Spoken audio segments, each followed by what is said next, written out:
Welcome. It's the first edition, 2021 WFISD Sports Zone. I am Scott Hafley, and I have got our three campus coordinator head football coaches here with us today. Guys, it's been a year since we've gotten to do this. Reintroduce yourself to the fans at Memorial Stadium and in Wichita Falls. Antonio Wiley, head football coach, campus coordinator, Hershey High School. Grant Freeman, head football coach, campus coordinator, Wichita Falls High School. And Mark Bendel, head football, Ryder High School. And they're all smiles right now because they're all still undefeated, but we've got games this week. And so let's jump right into this. Let's talk about who we're playing. Let's talk about the team we've got. Coach Wiley, you open up. We've already had a COVID cancellation, but now you've got the Episcopal School of Dallas, the Screaming Eagles, coming up to Memorial Stadium. Tell everybody about how we ended up playing the Episcopal School of Dallas and then what they're going to have on the field for us to see Friday night. Oh, we went through the game plan this weekend. We were fired up, had everything queued up to go play Carrollton Ranch View. I get a call about 11 o'clock yesterday morning saying, hey, Coach, I'll get back with you this afternoon. We got a possible COVID cancellation coming your way. My whole offensive line may be out. And so sure enough, he calls me back, cancels. I get all over social media and contact Matt Stepp, and he said the Episcopal School of Dallas is looking for a game. I called Coach Williams, and he said, let's do it. So we signed them up. They're coming in here Friday night, Memorial Stadium. Let's go. We're planning on putting on a good show and two good football teams locking up. Well, tell us a little bit. You told me last night that they've got a couple of defensive ends that are D1 commits or D1 possibilities. Tell the fans about those two defensive ends. They're fast and athletic. They move well. They're great pass rushers. We think that they're going to be a good challenge for us. I mean, our offensive line is probably the best one we've had since we've been here, but I think these guys are going to test them, definitely. Great. And give us a lowdown on your team. You graduated some really talented players last year.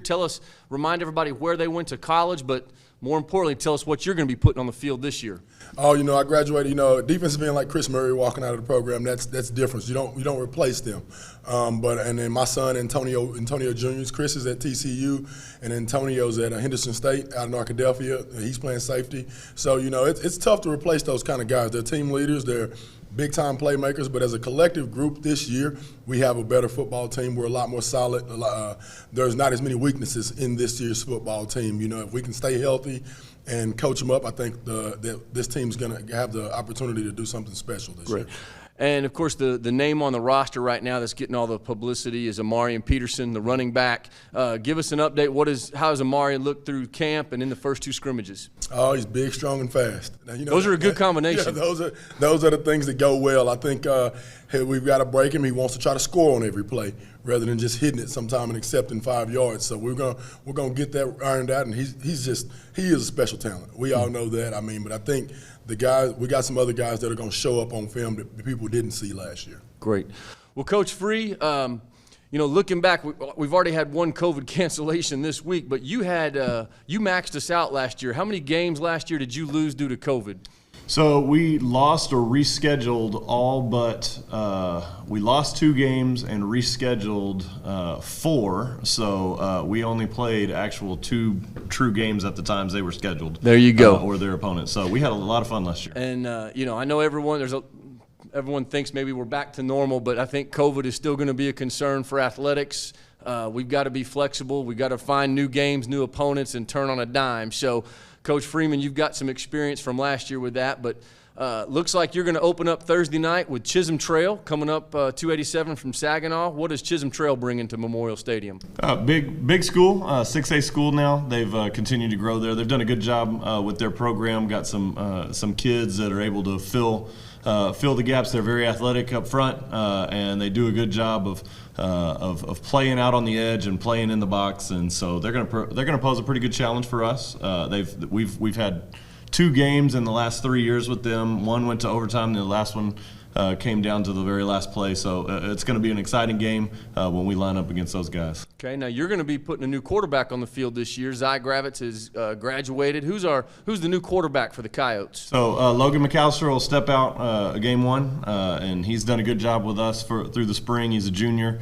Learned our new offense. We started with a new offensive coordinator in the spring, and he's done a good job this summer and in fall camp as well. So he'll walk out there game 1 and lead us against the Rangers. Well, talk to us about the offensive coordinator change. We had the former offensive coordinator got a head coaching job. Brag on him for a minute, and then introduce your new offensive coordinator to the fans. Jeremy Gant had been with us my entire time here at Wichita Falls High School. He'd done an outstanding job. We've always had a good high-flying offense in our time here. And he moved back home, got a head coaching job at his alma mater in Blooming Grove, Texas, which is out in East Texas. And so we wish him a lot of luck.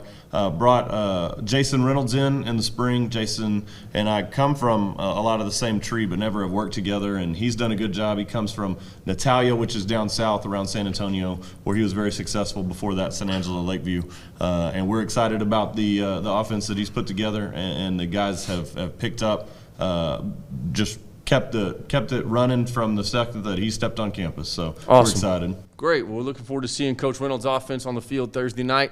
Coach Bendel, Rider Raiders have to go on the road to open things up. You've got you've got the unfortunate pleasure of opening up against a good Dumas High School team that has, no offense to you guys, has beaten all three of you. And so tell us about Dumas and what you're going to see on Friday night. It's not unfortunate. I mean, we're looking forward to playing those guys. We like to play good opponents, especially in non-district, just to get us ready to play district and playoff games if we're fortunate enough to qualify. And so Dumas, very tough, very physical. They're very well coached. Coach Dunham has his coaches getting after it. A lot of energy in the scrimmage, a lot of size. They graduated a lot on defense from last year, but they still look really good. That's kind of his thing. And so they get after it defensively. They return 8 starters offensively. And so they're going to be really good. They were 11-2 last year, made the state quarters, and so we're expecting a big challenge on Friday. Yeah, the time that I've seen Dumas play, they play extremely hard. Don't necessarily put the largest team on the field, but their kids play hard for 4 quarters.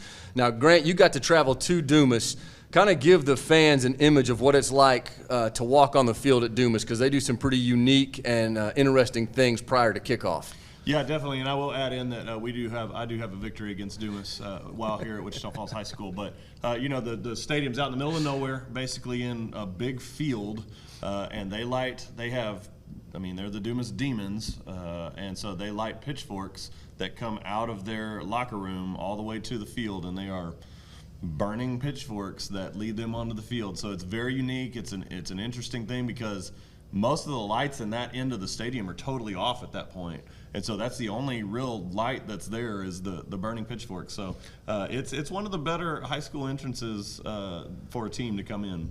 That's pretty cool. So I'm assuming they do that once your team is already on the field, so you have to watch that. Yeah, okay, you're definitely watching great. it. Well, Coach Bendel, I think the big question, I know anytime I'm out and talking to Rider folks, they're all asking about the quarterback situation where Jacob Rodriguez has been the quarterback for the last 3 years. He's off to Virginia. Give us a quick update on how he's doing in Virginia, because he enrolled early, and then talk to us about who we're sending out to play quarterback for the Rider Raiders. Well, J-Rod's in Virginia playing for Coach Mendenhall, and he went through his lumps in the spring. Coach Mendenhall does not give them numbers in the spring, and so they blank jersey, and then in the fall they get to pick their numbers, and the backup quarterbacks go last. So he's going to end up with like number 99 or 97 or something. So I'm sure he's real fired up about that, but he's doing it good. Our starting quarterback this year is going to be Jack Pitts. He started at safety for us last year as a sophomore, and so we're going to slide him over to offense. He's put a lot of work in, been working really hard, kind of waiting his time. And a lot of our guys, we've had a lot of 3-year starters that have graduated, and a lot of these guys have been kind of waiting their time to step up and show what they can do, and we're real excited about all of them. Yeah, so if I remember right, last year you had 17 players that had started for 3 years. Is that accurate? Well, we had 18 on varsity when they were sophomore. I would say probably 10 or 11 of them started, but we did graduate basically 18 starters combined on both sides of the ball. So we have 2 returning on offense and 2 returning on defense. So, all right, so what lessons did you learn 3 years ago when you obviously had an inexperienced team, and how does that apply to this year? Will it be the first time in 3 years you've put some inexperienced players out there? Right, so we kind of had to go back to 2018 when we're, installing our offense and installing our defense. We had to take it a little slower because really the last 2 years it was the same crew.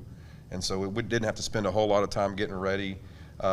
we just really push these guys and encourage them, hey, this is your opportunity to get ready to go and play, and they've really accepted that challenge. We're real excited about the product that we're going to put out on the field. Well, the last time you had an inexperienced team in 2018, you went to the state semifinals. But it didn't, and we've talked about that, but it didn't come without lumps. I mean, Right. At one point we were 1-4, and then we were 2-5, and but those guys continued to get better all season long, and we were able to get in the playoffs and go on a run, which is we understand there's going to be a little bit of adversity this year, but we like the group of guys that we have staying together because we feel like we're just going to continue to get better as the season goes along. Good. Well, we're looking forward to seeing all three teams.